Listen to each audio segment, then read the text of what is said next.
Okay, let's unpack this. There's this common idea, right, that human evolution is something ancient, finished. Mm-hmm. Something that happened way back when. Yeah, like it all stopped tens of thousands of years ago, but the material you shared, it paints a really different picture. It really does. It suggests something quite, well, surprising for many people. That evolution hasn't stopped, that it's actually been recent and fast and happening differently in different places. Exactly. Even within the last few thousand years. There are signals, the sources say, that we can even detect in modern studies.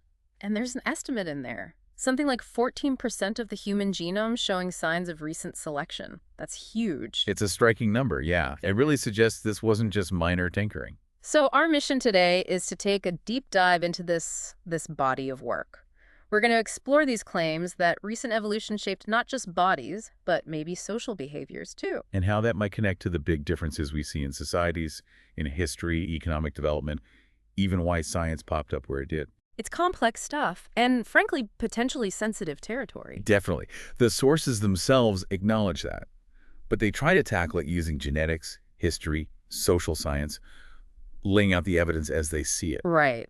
So let's try to pull out the key insights, stick to what the sources actually say, and see what it all suggests about, well, us.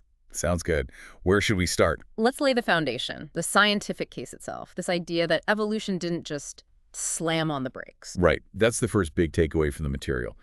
Evolution has been significant, they argue, quite recently, especially in that window, say, 30,000 down to 5,000 years ago. But even more recent signals, too. Yeah, absolutely.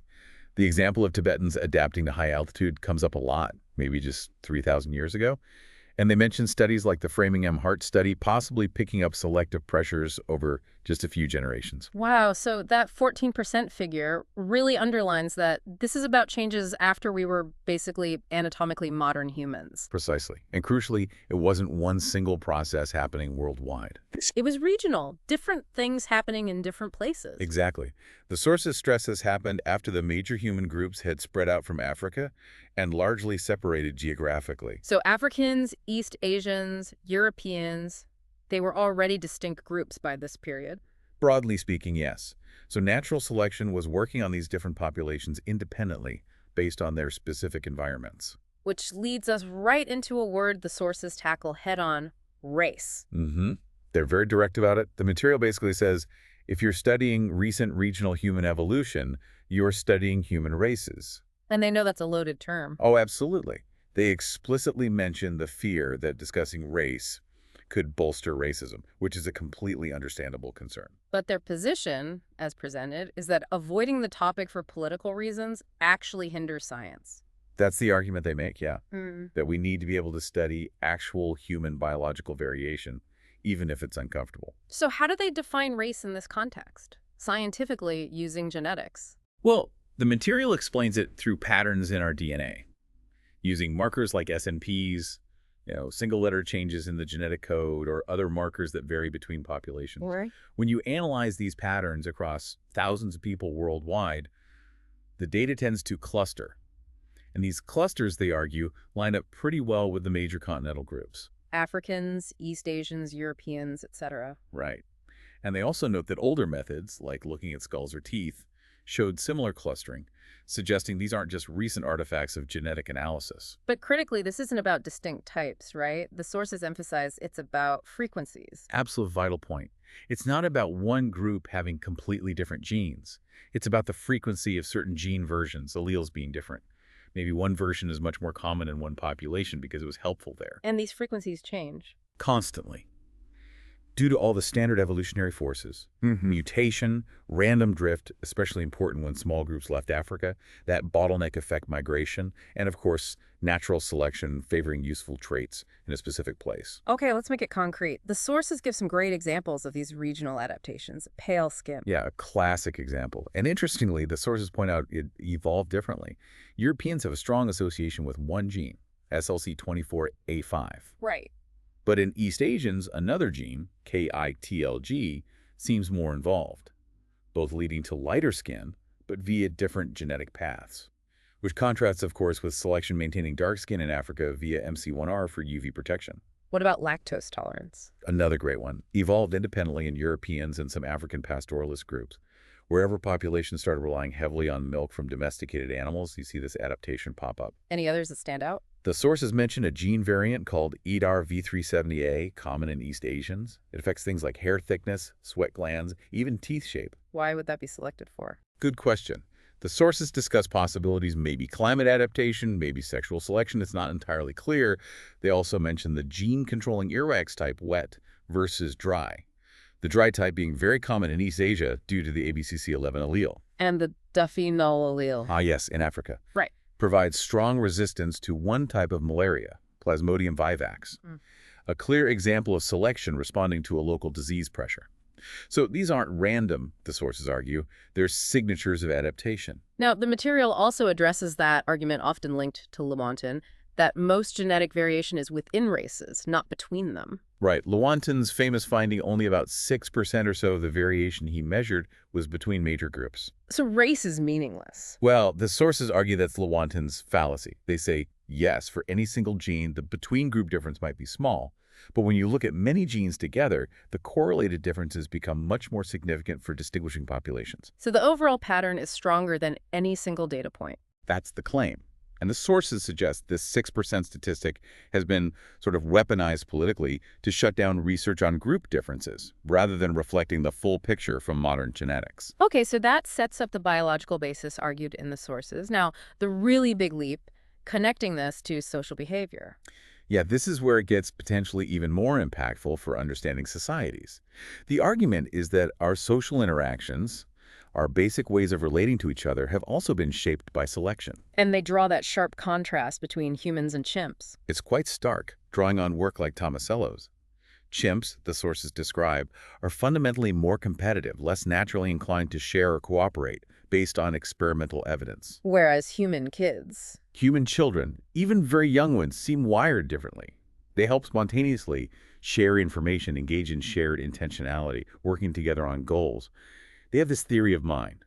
The sources present this as a fundamental difference. Suggesting these social instincts, cooperation, rule-following, fairness might have a genetic underpinning. That's the core idea presented, that these behaviors, fundamental to human societies everywhere, likely have an evolved genetic basis.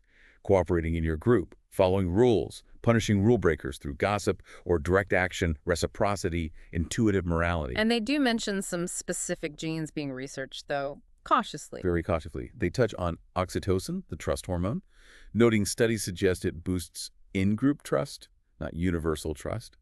And they speculate selection could have tweaked its function. And MAOA. Yes, linked to aggression. The sources mention research claiming links between certain variants in aggression and claiming frequency differences between populations. And they really emphasize this, it's incredibly complex. Right. Many genes are involved, findings need replication, the genetics of behavior is largely unknown territory. They're very careful not to overstate the current evidence here. Okay. So we have this proposed link. Evolution, genetic differences, behavioral predispositions. How do the sources scale this up to whole societies? From tribes to states. They use an analogy with ants, actually. How different ant species evolved vastly different social systems by tweaking individual ant behavior. But with a huge role for culture in humans, obviously. Oh, immense. Culture is vastly more important and flexible for humans. But the sources argue that the underlying behavioral tendencies still provide a foundation that evolution can act upon, influencing the kinds of societies that emerge. Like the shift from hunter-gatherers to farmers. Exactly. A massive transition around 10,000 years ago. It required huge behavioral shifts, the sources argue. Giving up egalitarianism, accepting hierarchy, obeying leaders, managing surpluses, dealing with more intense warfare. You mentioned glycalization, finger bones. Yeah, the sources mentioned this finding human skeletons becoming less robust before agriculture fully took hold. It's presented as speculative evidence, maybe, for reduced innate aggression before things got really competitive with settled life. And warfare then drove further changes. A major driver, according to the material. Population growth, settled resources, intensified conflict. This pushed towards larger groups, chiefdoms, states. And this, they argue, selected for traits like discipline, obeying non-kin leaders in large military units. Maybe less individual aggression, more group conformity. What about religion's role? The sources see it transforming from maybe communal dances in small bands to a core structural element in early states, often tied directly to the ruler pharaohs, emperors as high priests. Why? The argument is, before strong legal systems, belief in fine oversight and punishment was a powerful tool for enforcing order in these new, larger, anonymous societies. And the paths to statehood weren't the same everywhere, China versus Europe, for instance. Very different paths highlighted in the sources. China, they argue, consolidated early and rapidly, maybe around 2000 BC, driven by intense warfare on its plains. And involved breaking down tribal power. Ruthlessly, the sources claim. Replacing loyalty to kin with loyalty to an impersonal, merit-based state bureaucracy. They point to reforms like Shenyang's in kin. Europe's path was messier. Much slower after Rome fell, fragmented, eventually coalesced into states, but never unified like China. The sources credit things like feudalism and the independent church with playing key roles in breaking down tribal ties and building a different legal tradition. What about the Islamic world or Africa? In the Islamic world, the sources characterize many empires as primarily extractive, arguing this reinforced reliance on family and tribe over the state. They mention things like Mamluk or Janissary slave soldiers as attempts to bypass tribal loyalties. At Africa. The material suggests factors like lower population density, maybe soil quality, lack of navigable rivers, limited the kind of large-scale, intense warfare that, according to the sources, drove state formation elsewhere. So tribal and chiefdom structures remained dominant for longer. Okay, so different societies, different paths, maybe built on slightly different behavioral foundations. Which brings us to today. Why are some countries rich and others poor? The billion-dollar question, right? And the sources argue it's not just about institutions, though they're critical. They mention Acemoglu and Robinson's inclusive versus extractive institutions. Yes, acknowledging that work. But they argue the differences also lie in human capital, which they define broadly, including the nature of the people, their skills, social cohesion, and institutions. The claim is that population characteristics matter too. And they link this back to evolution via the Malthusian trap. Right. The idea that for millennia, most people lived at subsistence level, population checked by resources. This created, the sources argue, intense selection. How so? Any small edge in survival or having more kids matter hugely. They focus on Gregory Clark's study of England, 1200 to 1800. Using wills and surnames? Yeah. His findings, as presented, suggest the wealthy consistently had more surviving children. The argument in the source material is that this process gradually spread the genes underlying what they call bourgeois values. Right. Industriousness, thrift, nonviolence, patience, delayed gratification. They even link it to the famous marshmallow test. The claim is this behavioral shift, driven by selection, helped prepare England for the Industrial Revolution. And similar pressures might have operated elsewhere, East Asia. The sources suggest so. Similar Malthusian conditions in China, Japan, Korea could have fostered traits like diligence, conformity, enabling rapid growth later when institutions changed. High density in China might have made selection even more intense. And conversely, persistent travel behaviors can be an obstacle. That's the argument. Behaviors perfectly rational in a low-trust environment, without strong state institutions relying on kin, distrusting outsiders, focusing on immediate needs become liabilities when trying to build a modern, high-trust economy. They even link foreign aid failures to this. They claim that aid often fails because it runs up against corruption and extractive systems rooted in these persistent tribal social structures. And the success of certain immigrant groups gets mentioned. Yeah, the sources cite groups like Chinese or Jewish immigrants often succeeding economically in new countries, sometimes despite discrimination. As evidence. As evidence, they argue that populations might carry behavioral traits shaped by their distinct histories, like perceived Chinese work ethic or Jewish traditions emphasizing literacy and trust networks that give them an edge in certain environments, challenging the idea that culture is infinitely malleable or purely environmental. They also briefly touch on IQ and national wealth. They do mention the correlation found by researchers like Lin and Ben Hannon,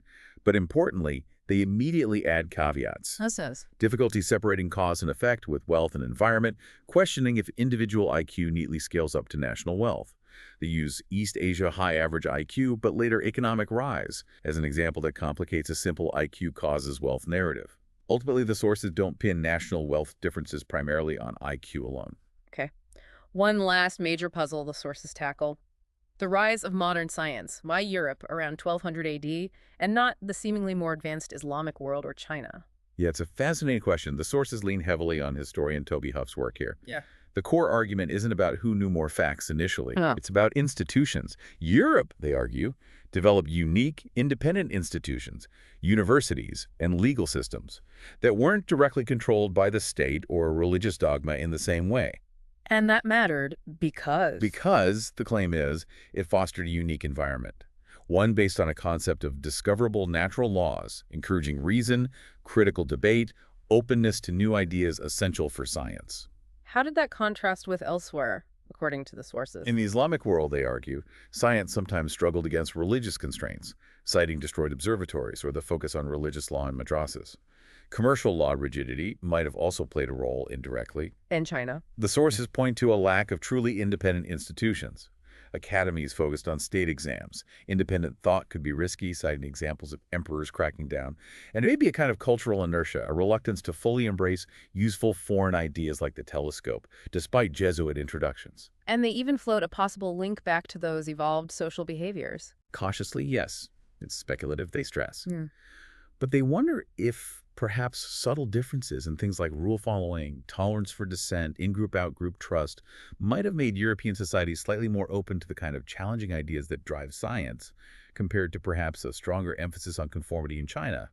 Just a hypothesis they raise. Wow. Okay, that's a lot to take in, a really deep dive, covering so much ground. So if we try to synthesize the main argument, running through all the source material. I think the central thesis is this. Recent regional human evolution happened.